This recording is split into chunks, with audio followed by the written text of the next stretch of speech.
କ୍ଷୀରକିଳା ପକ୍ଷରୁ ଆପଣଙ୍କୁ ସ୍ୱାଗତ। ଧାନର କଟନୀ ଛଟନୀ ନଦେବା, ଚାଷୀଙ୍କୁ ଟୋକନ ନଦେବା, ପଲ୍ୟୁସନ ନାମରେ ରାଜ୍ୟର ଜନସାଧାରଣଙ୍କ ଉପରେ ଫାଇନ କାଟିବା ଏବଂ ସ୍ମାର୍ଟ ମିଟର ନାମରେ ଟାଟା ପାୱାର ମନମୁଖୀ କାର୍ଯ୍ୟର ପ୍ରତିବାଦ କରି ଆସନ୍ତା 20 ତାରିଖରେ ଜିଲ୍ଲା ଯୁବ କଂଗ୍ରେସ ପକ୍ଷରୁ ଜିଲ୍ଲାପାଳଙ୍କ କାର୍ଯ୍ୟାଳୟ ଘେରାଉ କରାଯିବ ବୋଲି ଜିଲ୍ଲା ଯୁବ କଂଗ୍ରେସ ପକ୍ଷରୁ ଆହୂତ ଏକ ସାମ୍ବାଦିକ ସମ୍ମିଳନୀରେ ସୂଚନା ଦିଆଯାଇଛି।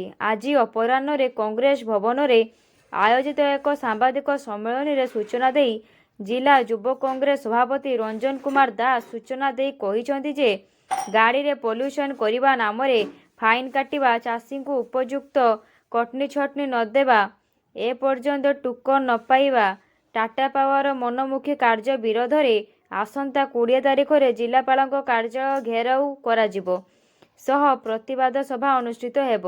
ଆଜିର ଏହି ସାମ୍ବାଦିକ ସମ୍ମିଳନୀରେ ଅନ୍ୟମାନଙ୍କ ମଧ୍ୟରେ ଯୁବନେତା ତୁଷାରକାନ୍ତି ତପସ୍ୱୀ, ଅନୁପ କୁମାର ସ୍ୱାଇଁ, ଛାତ୍ରନେତା ଜଗନ୍ନାଥ ମହାପାତ୍ର, ସନ୍ତୋଷ ଦାସ ପ୍ରମୁଖ ଉପସ୍ଥିତ ଥିଲେ। ଆପଣମାନେ ସମସ୍ୟା ସାଙ୍ଗରେ ସମସ୍ତେ ଅବଗତ, ଆପଣମାନେ ଡେ ଟୁ ଡେ ଲାଇଫରେ ସମସ୍ତେ ୟାକୁ ସମ୍ମୁଖୀନ ହେଉଛନ୍ତି। ଯେଉଁଭଳି ଭାବରେ ସରକାର ଅତର୍କିତ ଭାବରେ ସାଧାରଣ ଲୋକଙ୍କ ଉପରେ ଟିକସ ଯେଉଁ ଜିଜିଆଇ କର ଯେଉଁ ଲଗେଇବା ଗୋଟେ ଇଂରେଜ ମାନେ ଯେଉଁଭଳି ଭାବରେ ସାଧାରଣ ଲୋକଙ୍କ ଉପରେ କର ଆଦାୟ କରୁଥିଲେ, ସରକାର ଯେଉଁ ପଲ୍ୟୁସନ ନାଁରେ ଗୋଟେ କର ଆଦାୟ କରୁଛନ୍ତି, ସାଧାରଣ ଲୋକଙ୍କୁ ଯେଉଁଭଳି ଭାବରେ ହଇରାଣ ହରକତ କରୁଛନ୍ତି। ଗୋଟେ ଶହ ଶହ ଲୋକ, ସେ ମୋ ମାନେ ମା ହୁଅନ୍ତୁ, ଭଉଣୀ ହୁଅନ୍ତୁ, କାହାର ମାନେ ସାନ ଭାଇ ହଉ କି ଯେଉଁମାନେ ବି ରୋଗୀ ଅଛନ୍ତି, ପେସେଣ୍ଟଙ୍କର ସବୁ ପ୍ରକାର ବ୍ୟବସ୍ଥା ରହିବ। ସେ ହାଇ ସିକ୍ୟୁରିଟି ନମ୍ବର ପ୍ଲେଟ୍ ଆଜି କୋଉଠି ଗଲା?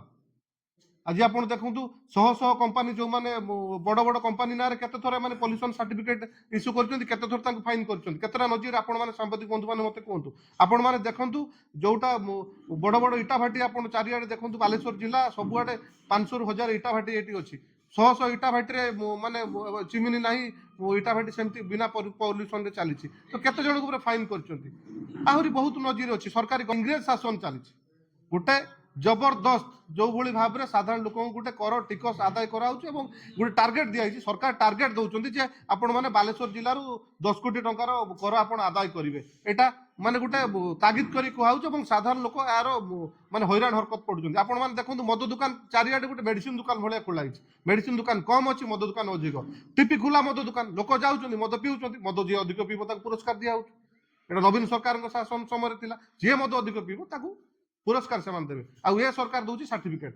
ସାର୍ଟିଫିକେଟ ନେବା ପରେ ଗ୍ୟାସ୍ ଆଉ ବାହାରୁ ନାହିଁ, ଆଉ ଧୂଆଁ ବାହାରୁ ନାହିଁ। ଆପଣ ଦେଖନ୍ତୁ, ସବୁ ହଉଛି, ଆପଣ ସାର୍ଟିଫିକେଟ ନେଲା ପରେ ବି ଧୂଆଁ ବାହାରୁଛି। ଧୂଆଁ ବାହାରିବ ଯେତେ ପର୍ଯ୍ୟନ୍ତ ସରକାରଙ୍କ ଟାର୍ଗେଟ ଦିଆଯିବ। ତାରିଖ ଯୋଉ ରହିଛି ମଙ୍ଗଳବାର, ଆମେ